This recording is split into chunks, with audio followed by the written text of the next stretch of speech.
This is Feed Your Mind, and in today's video we're going to discuss if Earth is Atlantis.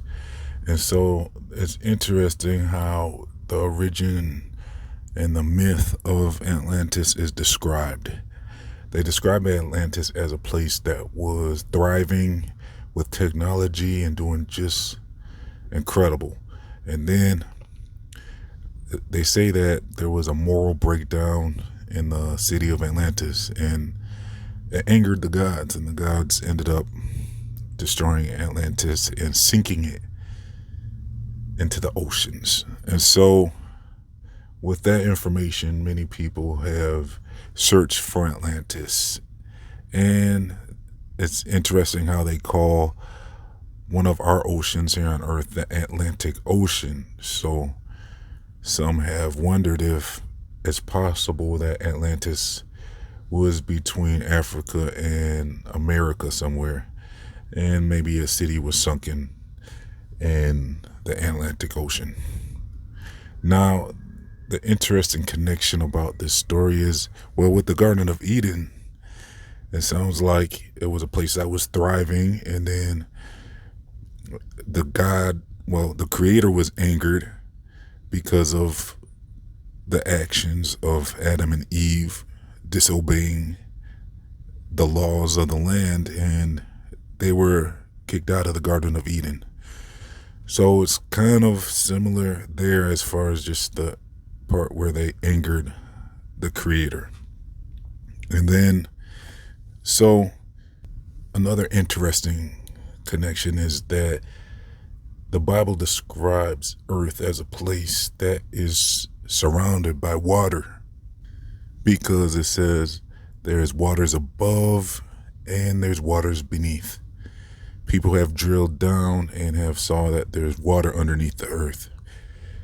And then there's lots of evidence that there's possible waters above the earth. And then when you take into account Noah's flood, which is an interesting story, because these days people would say that mankind is the reason for climate situations. So would have they been trying to blame the flood on mankind? And you can, in a way, because it was based on the morality of man.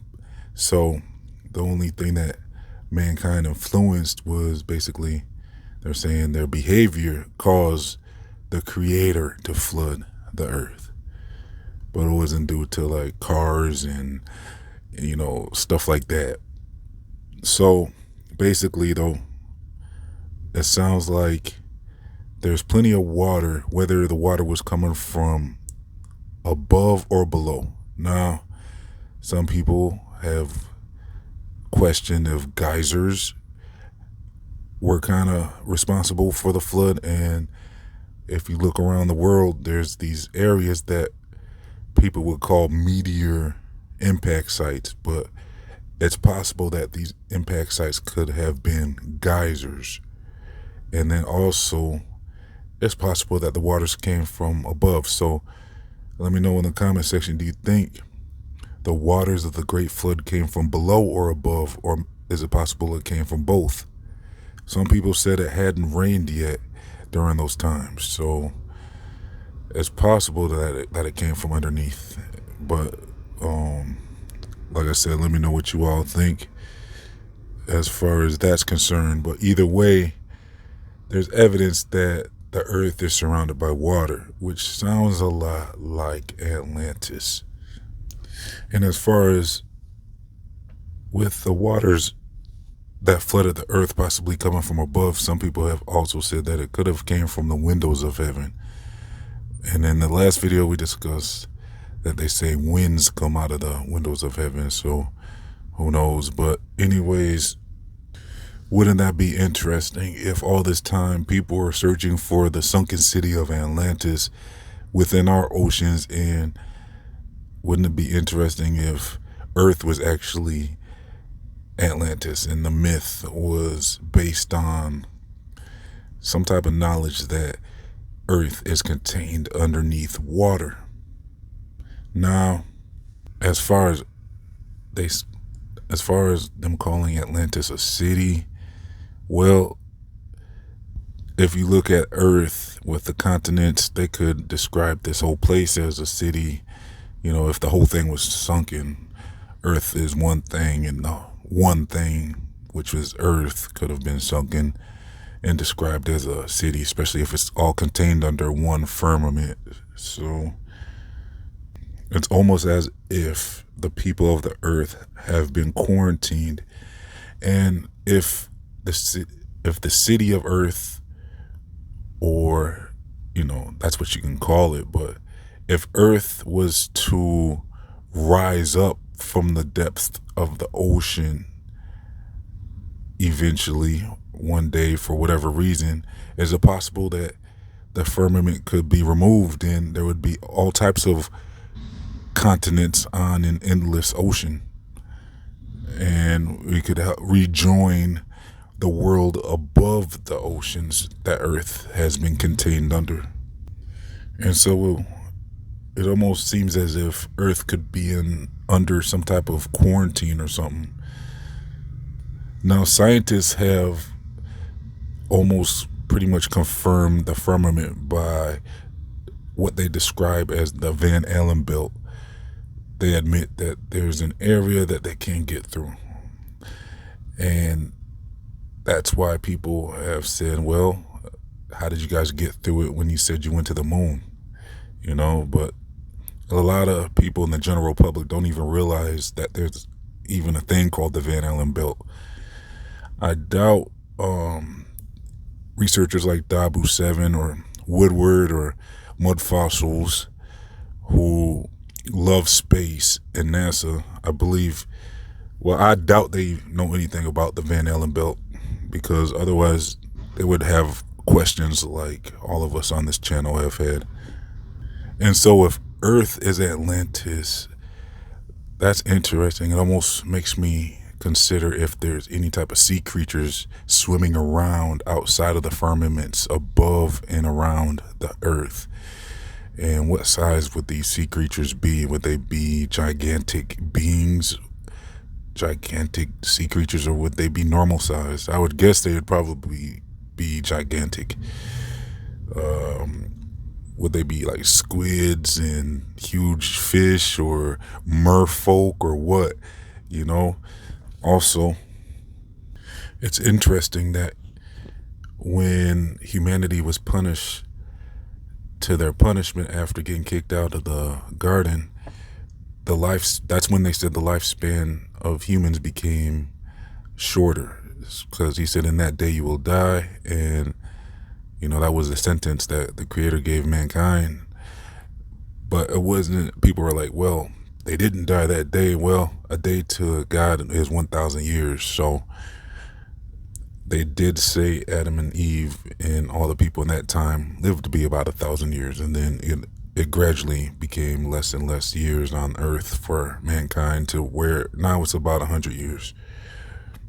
So if the lifespan of mankind was not shortened, people probably would have been discovering the firmament, because people would have all this time. And so with the advancements of technology, it would be almost inevitable that people would eventually end up confirming the firmament. And so another thing I find interesting is that, well, according to what we just said, is it possible the firmament is intentionally being hidden from us, or are we supposed to find it? Is it supposed to be like some type of escape room where maybe we should be finding it, or maybe they don't want us to find it, because all the controllers of this world are definitely trying to suppress the information. They have the Atlantic Treaty, the Antarctic Treaty, and it's obvious all the nations have came together to control us. And there's an illusion that they're all separate, but with the Antarctic Treaty, it seems that they are definitely working together to keep mankind from finding the firmament. So it's almost like, are we in some type of escape room or something, where we are maybe being challenged to see if we can figure this out or not? whether or not there's a firmament. And if we find the firmament, maybe that would be a big awakening for humanity, where we would be changed by the knowledge of understanding the place that we live. And if humanity comes to that understanding about where we live and the proof of the firmament, the world would be changed, because humanity would have the proof of intelligent design, which would change something in everybody.